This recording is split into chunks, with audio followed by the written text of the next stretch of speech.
My 8-year-old daughter grabbed my hand and whispered, "Please don't go." Her eyes were full of fear, and in that moment, I knew something was terribly wrong. I've never seen my little girl like this before. Lila, usually so full of energy and curiosity, was trembling with fear. Her small hands clutched mine so tightly, as if she was afraid to let go. She wasn't asking me to stay home with her like she sometimes did on weekends. She was begging me not to go to work, not to leave her side. But before we continue, please subscribe and turn on the notification bell for updates. I tried to shake it off at first. I'm a busy mom. I have a job to do.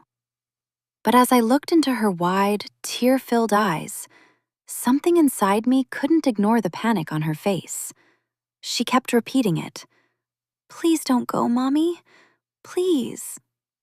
I thought it was a silly fear, maybe just her being extra clingy this morning. But the more I looked at her, the more I realized this wasn't like any other morning. This was something deeper, something more unsettling. I leaned down to her level and asked, "Sweetheart, what's wrong? Why don't you want me to leave?" She hesitated for a moment, her small chest rising and falling with deep, shaky breaths. I can't say," she whispered, her voice barely audible. I could tell she was scared, but I had no idea why. Was she afraid of a bad dream? Was something happening at school? I tried to convince myself it was nothing. She's just an 8-year-old after all. But the way she clung to me and looked around as if someone was watching her, it made my heart race. Suddenly, she pulled me toward the window. I followed, not sure what she wanted me to see. And then I saw him. A man, standing across the street, staring up at the window of our apartment. I froze. He wasn't looking at me. He was looking straight at Lila. His face was obscured by a large hat, but I could feel his gaze cutting through the glass. The hairs on the back of my neck stood up. Lila's voice was barely a whisper, but it sent a chill down my spine. "He's always there. He's been watching us, Mommy. I don't like it." I tried to calm her down, but deep inside I couldn't shake the feeling that something wasn't right. Why was this man watching us? And why was my daughter so terrified? I had to find out.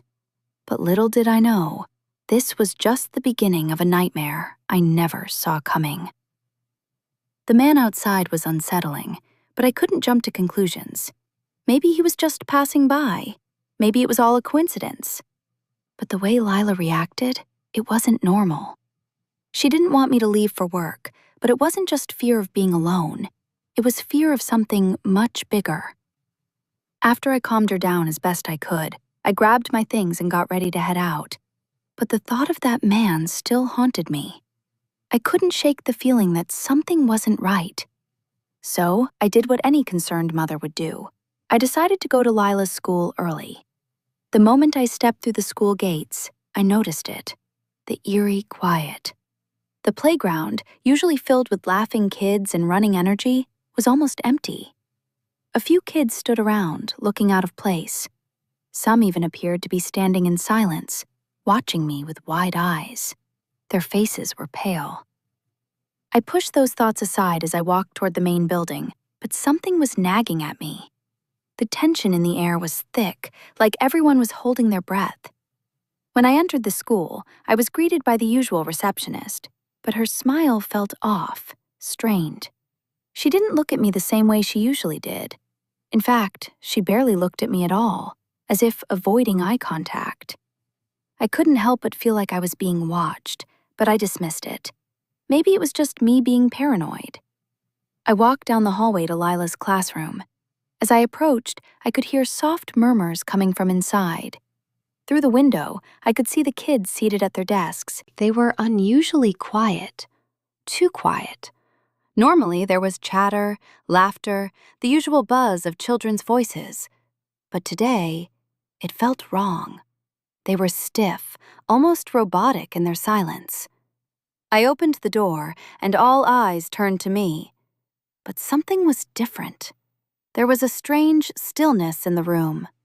Ms. Pathagonis, Lila's teacher, gave me a tight smile but quickly turned her gaze to the floor, as if trying to avoid my eyes. Something about her expression made my skin crawl. "Hi, Ms. Pathagonis," I said, trying to sound casual. "I'm just here to check on Lila. She's been a little upset this morning." Her response was too quick, too rehearsed. "Oh, she's just fine. Kids have their off days, you know. Nothing to worry about." I didn't believe her for a second. I could tell there was more to it, but before I could ask any more questions, Lila's small voice broke through. "Mommy?" She stood at the back of the room, looking nervous, her eyes darting toward the window. "I need to show you something."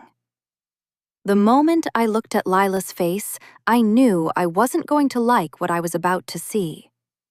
I followed her across the room, my heart beating faster with every step.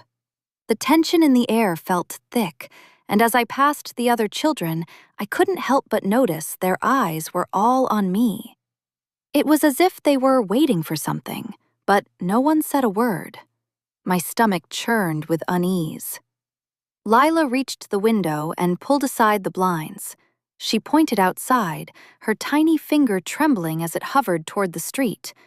My eyes followed her gesture, but I didn't see anything at first. Then, my gaze shifted, and there he was again, the same man. Standing across the street, in the same spot he'd been earlier, was the figure I had noticed from my apartment window. But this time, there was no mistaking it. He was staring directly at Lila's classroom. The man's eyes didn't move. They were fixed on her like a predator eyeing its prey. I felt a cold shiver crawl up my spine. How had he gotten here so quickly? He wasn't even trying to hide. His presence was deliberate. Lila's voice broke through my shock, barely above a whisper. "He watches us all the time, Mommy. He watches me and the other kids." I froze. I had no idea what to think. Could this man be connected to the school? Was this all just a coincidence? Or was there something more sinister going on? "Who is he, Lila?" I asked, my voice shaky.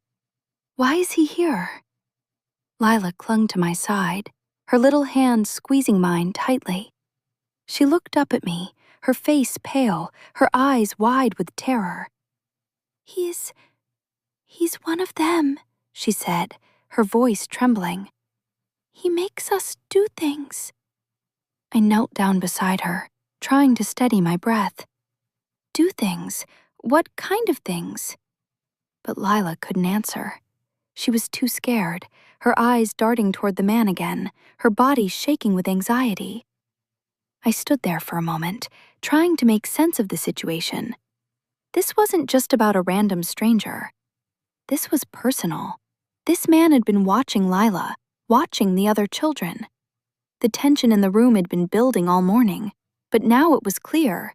There was something much bigger happening.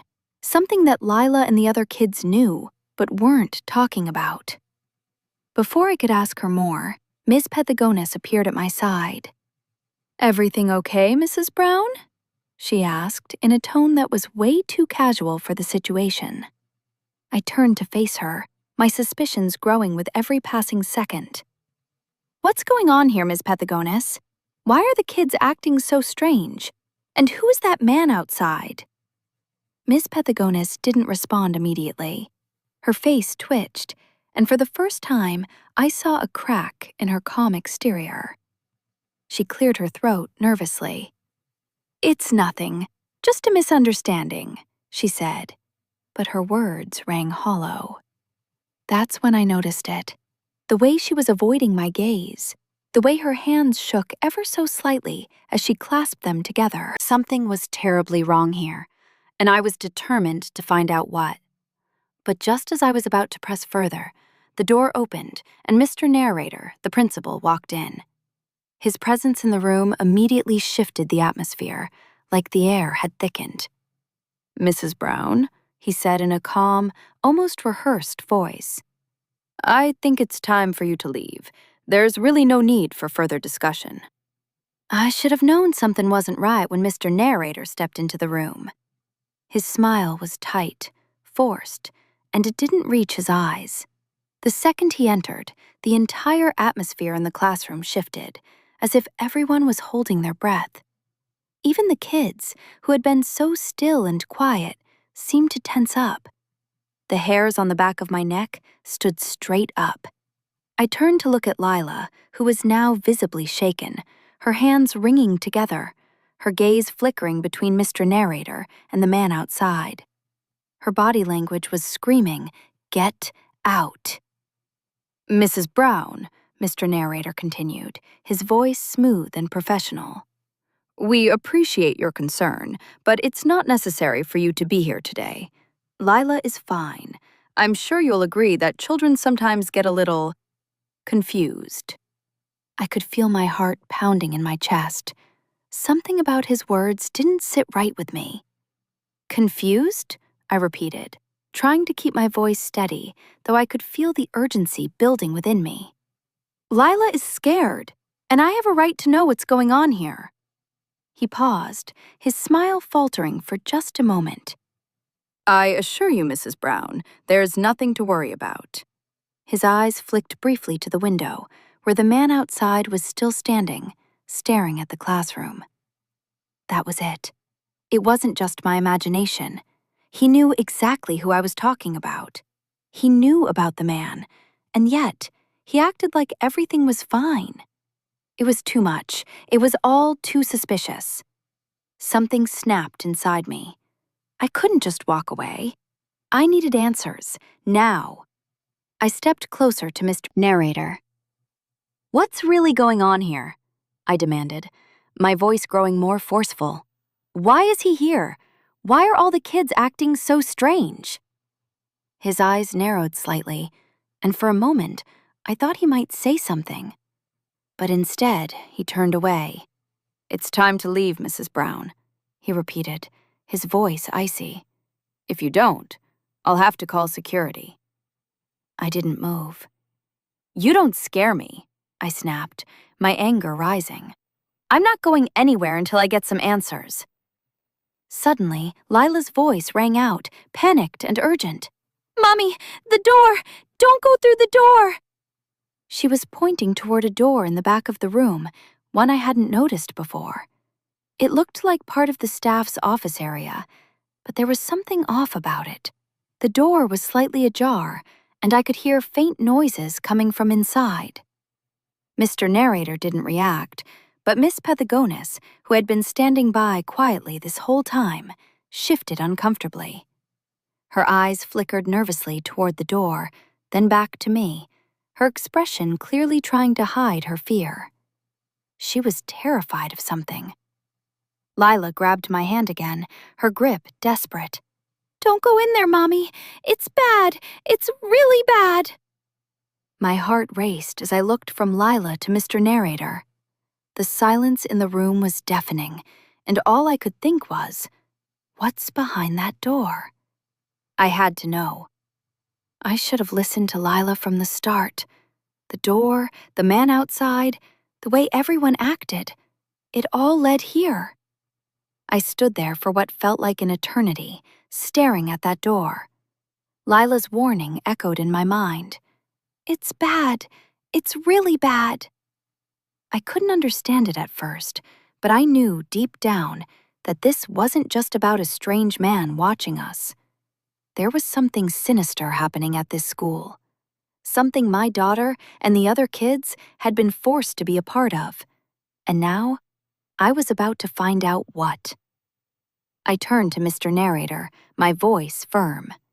"I'm going in there, and you're not going to stop me." His face hardened, and for a moment, I thought he might physically block me.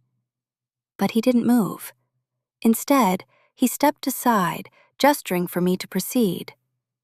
That was the moment I realized he was complicit in whatever was going on. He wasn't going to stop me because he didn't care. He was part of it. I walked toward the door. My pulse raced, but I was resolute. As I pushed the door open, the noise inside became louder. At first, it sounded like static, then voices, muffled voices, almost chanting in unison. I stepped inside, and what I saw made my stomach drop. The room was a control center, a mix of computers, monitors, and surveillance equipment. Everywhere I looked, there were cameras, each one pointing at various parts of the school. But what shocked me even more was the array of children sitting in front of screens. They weren't just watching, they were being watched. Every moment of their day was being monitored, recorded, and analyzed. Lila wasn't the only one. I froze. They were using the kids to gather information, and they weren't just monitoring their actions, they were controlling them. The kids weren't just playing with technology, they were being manipulated by it. And the man outside wasn't just a bystander, he was one of the orchestrators of this entire operation. Before I could fully process the horror of what I'd just discovered, security stormed the room. It was too late for Mr. Narrator and the others to hide their involvement. They tried to play it off, but the truth was clear. The cameras had caught everything, and it wasn't long before the authorities arrived. The police arrested the principal and several teachers, including Ms. Pathagonis, for their involvement in an illegal operation using children for surveillance and data gathering. The consequences were immediate. The school was shut down. Investigations into the network that had been secretly controlling these children began. But the damage had already been done. Lila's life, and the lives of countless other kids, would never be the same. As I held my daughter close, I realized how lucky we were. Not just because I had found out the truth, but because I'd gotten her out before it was too late. The emotional weight of everything finally hit me as I hugged her tightly. She was safe. She was finally safe. Days passed, and life slowly returned to normal, but it wasn't the same. The community had been rocked to its core, and it was clear that the aftershocks of what happened would ripple through for a long time. The media buzzed with stories of the secret surveillance operation, and the parents of other children involved in the scandal were left grappling with the betrayal of those they trusted. But as I sat with Lila that evening, watching the sunset outside our window, I knew that things would be different from now on. She was my priority, her safety, her happiness, her future. The truth had been exposed, and justice had been served. We were free to move forward, and for the first time in what felt like forever, I could finally breathe again.